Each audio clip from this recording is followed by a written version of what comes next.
हाँ भाई, आज की क्लास में एक्सरसाइज 50 और 51 फ्यूचर परफेक्ट टेंस की एक्सरसाइज कराई थी, तो दो इसकी ओर देखिए। क्या हमारे सोने से पहले मेहमान आ चुकेंगे। तो इस बार क्या शब्द शुरू में है, तो हेल्पिंग वर्ब का जो पार्ट है पहला विल सेल वो शुरू में आएगा। ये हो जाएगा विल गेस्ट्स हैव कम, आ चुकेंगे, सही बच्चे चेक करेंगे।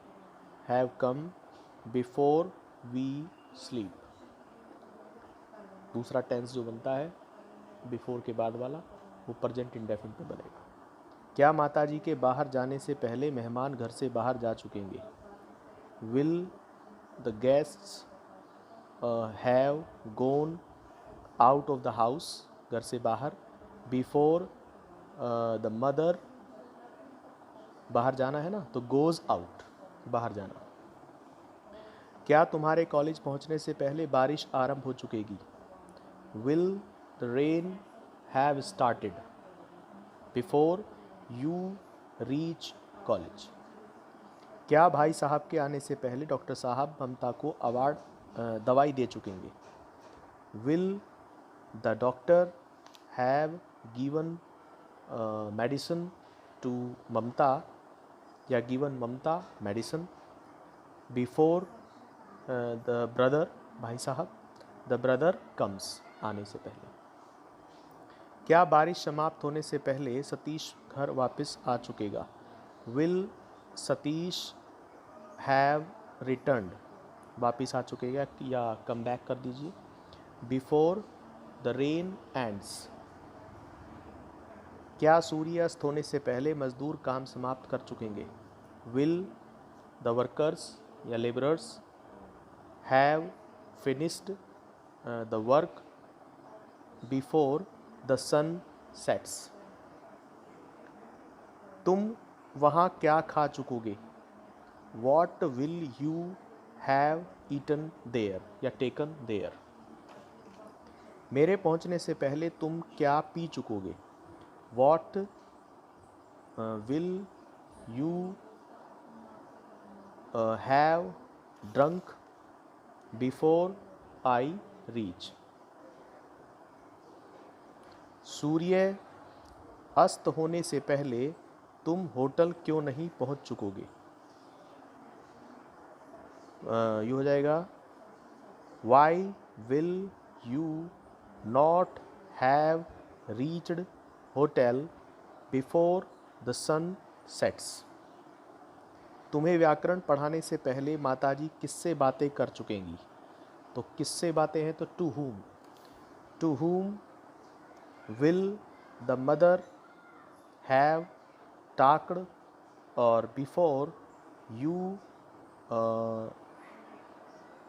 नहीं, यू नहीं है, क्योंकि तुम्हें व्याकरण पढ़ाने वाली भी माता जी हैं, तो दोबारा फिर हम माता जी को इस सब्जेक्ट बनाएंगे, लेकिन इस बार उनके लिए हम शी लिखेंगे।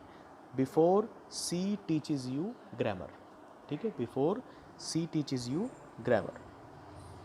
प्रधानाचार्य के आदेश के पश्चात चपरासी कहाँ सो चुकेगा। तो where will the peon slept हो जाएगा, थर्ड फॉर्म स्लेप्ट आफ्टर। अब देखिए, वैसे अमूमन इसमें बाद के सेंटेंस नहीं आते हैं, पहले के ही वाक्य आते हैं, तो अगर आफ्टर का सेंटेंस आ जाता है तो उसे आप फिर प्रेजेंट परफेक्ट में वाक्य को बनाएंगे। After the principal have given orders, ठीक है, प्रधानाचार्य ने आदेश दिया है, उसके बाद हैव गिवन ऑर्डर्स कर देंगे। या फिर सिंपली आप आफ्टर के बाद सेंटेंस मत बनाइए, आफ्टर द प्रिंसिपल्स ऑर्डर्स कर दीजिए, प्रधानाचार्य का आदेश, प्रिंसिपल्स ऑर्डर्स। वह यहाँ कब तक ठहर चुकेगा। तो कब तक के लिए आप कर सकते हैं हाउ लॉन्ग, ठीक है, how long will he have stayed here. आंधी होने से पहले तुम कहाँ लौट चुकोगे, ठीक है, तो आंधी आने से पहले का मतलब है, ये हो जाएगा where will you have returned before tempest कर सकते हो, ठीक। ठीक है, before the storm, before the storm comes या ब्रोक आउट, ठीक है। जब कोई ब्रेक का फिर ब्रेक्स आउट हो जाएगा, या फिर कम का कम्स कर दीजिए। तूफ़ान आया, तो तूफ़ान आने के लिए आने के आप कम लगा दीजिए, आपको नहीं कोई दिमाग में आ रही है, नहीं तो ब्रेकआउट होता है। तूफ़ान जो आता है या फिर कोई बारिश आती है अचानक से, तो उसके लिए ब्रेकआउट का यूज़ करते हैं, तो उस हिसाब से यहाँ ब्रेक्स आउट हो जाएगा। या फिर अपना सिंपली जो आपके दिमाग में आपकी वोकेबलरी के हिसाब से आता है वो आप लगा सकते हैं, ठीक है। The storm comes.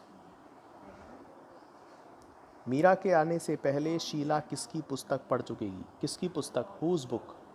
Whose book will Sheela have read, और उसके बाद बिफोर मीरा कम्स। कॉलेज समाप्त होने से पहले कितने विद्यार्थी पुस्तकालय से पुस्तकें प्राप्त कर चुके हैं? कितने विद्यार्थी? How many students will have taken books from library, और बिफोर कॉलेज समाप्त होना मतलब द कॉलेज एंड्स, ऐसे कर सकते हैं। तुम यह एक्सरसाइज 51 देखिए। अब तुम यह समाचार पहले ही सुन चुके होंगे। यू विल ऑलरेडी हैव, आप विल हैव के बीच में ऑलरेडी लगा सकते हैं। You will already have heard this news. गाड़ी चलने से पहले ही हम स्टेशन पहुंच चुकेंगे। We will have reached the station before the train starts. वर्षा आरंभ होने से पहले वह अपने घर नहीं पहुंच चुकेगा। He will not have reached home before the rain starts. सूर्यास्त होने से पहले ही भाई साहब यहाँ आ चुकेंगे। The brother will have come here before the sun sets. उस समय तक तुम अपना धन किस प्रकार व्यय कर चुकोगे? तो how will he have spent his money, और क्या बचा इस वाक्य में? उस समय तक, बाय दैट टाइम, ठीक है, बाय दैट टाइम। हमारे यहाँ पहुँचने तक सूर्य अस्त नहीं हो चुकेगा। तो the sun will not have set before we reach here. क्या घंटी बजने से पहले हम भोजन कर चुकेंगे? विल शैल लगा दीजिए, वी आ रहा है इसमें। Shall we have taken food before the bell rings. क्या सोमवार तक तुम्हारी परीक्षा समाप्त हो चुकेगी? क्या सोमवार तक तुम्हारी परीक्षा समाप्त हो चुकेगी? ये हो जाएगा will your examination have ended by Monday. इस छात्रावास के समस्त बच्चे मंगलवार तक अपनी परीक्षा दे चुकेंगे, ठीक है। All the students of this hostel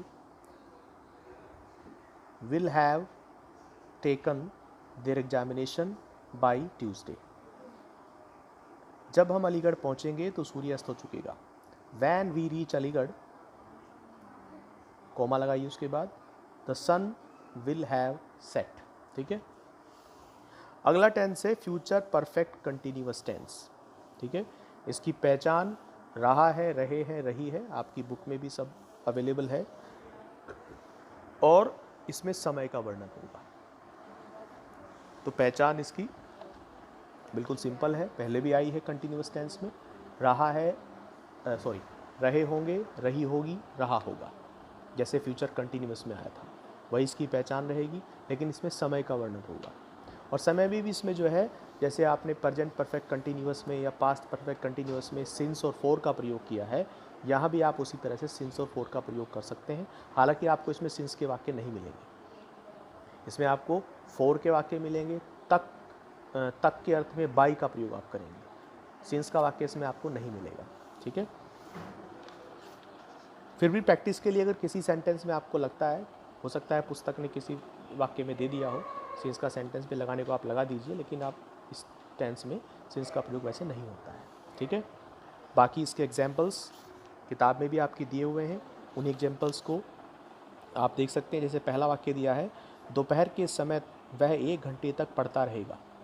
तो देखिए सिंपल बनाया है बिल्कुल, किताब में आप देख सकते हैं। At noon he will have been reading for an hour. कोई दिक्कत नहीं है, पहले सब्जेक्ट लगाइए ही। इस टेंस की हेल्पिंग वर्ब है will have been, shall have been. आपने फ्यूचर परफेक्ट में विल हैव और शैल हैव का यूज़ किया है, आप बीन और बढ़ा देंगे, will have been, shall have been. ठीक है, तो इसी तरह से सेंटेंस आप देख सकते हैं। बाकी सभी 5 नियम आपको लगाने हैं उसी प्रकार से। नेगेटिव सेंटेंस में नोट आप विल और हैव के बीच में लगाएंगे। देखिए आप सेंटेंस दे सकते हैं। नेगेटिव सेंटेंस दिया है आपकी किताब में, मैं कल 36 घंटे तक इतिहास नहीं पढ़ता रहूँगा। तो आई शैल नोट हैव बीन, ध्यान से देखिए नोट कहाँ लगाया गया है, शैल हैव के बीच में। I shall not have been studying history for 36 years. ठीक, 36 आवर्स। इसी तरह सेंटेंस के शुरू में क्या शब्द आता है तो आप विल या शैल का यूज शुरू में करेंगे, बाकी हैव बीन बाद में ही रखा रहेगा। यानी कि पहले विल या शैल का प्रयोग करेंगे, उसके बाद सब्जेक्ट लगाएंगे, उसके बाद नोट है तो नोट लगाएंगे, उसके बाद हैव बीन का प्रयोग करेंगे, फिर मेन वर्ब में आईएनजी, और उसके बाद अपना समय जो भी आगे है वो लगाएंगे। जैसे सेंटेंस देखिए अब किताब में दिया हुआ है, क्या तुम 5 घंटे तक राजेश की प्रतीक्षा करते रहोगे। कैसे बनाया है, will you have been waiting for Rajesh for 5 hours. ठीक है, तो इस प्रकार आप किताब के सेंटेंसेस को देखकर एग्जाम्पल के रूप में सेंटेंस बनाने का प्रयास करें। बाकी जो दिक्कत आएगी वो अगली बार हम सॉल्व कराएंगे। तो इसमें एक्सरसाइज एक ही दी हुई है, 52 सेंटेंस हैं टोटल 18, तो 18 सेंटेंस है और एक्सरसाइज 52 है। इसे कल आप बनाएंगे और फिर अगली वीडियो में हम इसको मिलवा देंगे। चलिए।